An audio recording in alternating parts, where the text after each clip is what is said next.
psychologist called the lizard brain, which some of you have read about in Linchpin.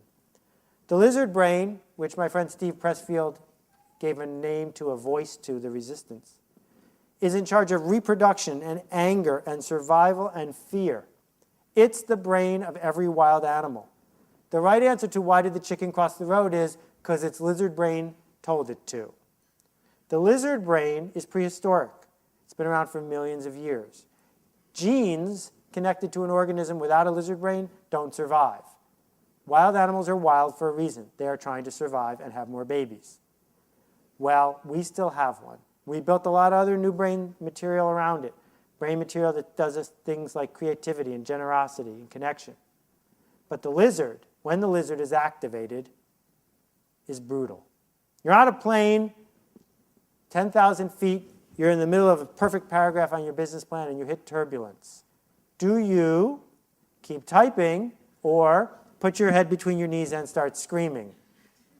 Most people do not keep typing. If we were rational about it, we would realize that willing and yelling and arguing for the plane to remain aloft has no effect on what the pilot is doing, right? A small aside. You know that whole thing about no cell phones in flight? If they're so dangerous, how come bad guys don't get up and go, I got a cell phone, go to Cuba, I'm going to hit the dial button? That's always bothered me. But anyway,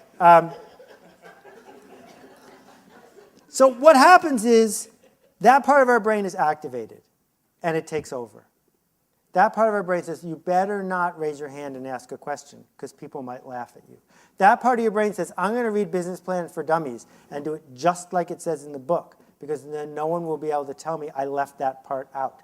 That part of your brain says, I better not reach out to this person and offer them something because they might take advantage of me, or they might laugh at me, or I might say the wrong thing. And so the lizard brain loves school. It loves being a cog in the system. The lizard brain is soothed by working on the assembly line because it's not your fault. And if it's not your fault, you can't get blamed. And if you can't get blamed, you won't get in trouble, and you end up homeless and starving to death and dead. And that's the only way it thinks, black or white, in or out, one or the other. And entrepreneurs have gone 90% of the way to overcoming the resistance. Entrepreneurs have overcome so many of the things we've been taught about fitting in, not standing out. And yet in the breach, at the last minute, most entrepreneurs take a half step back and sabotage the work. And we sabotage the work because it's safer to fail small.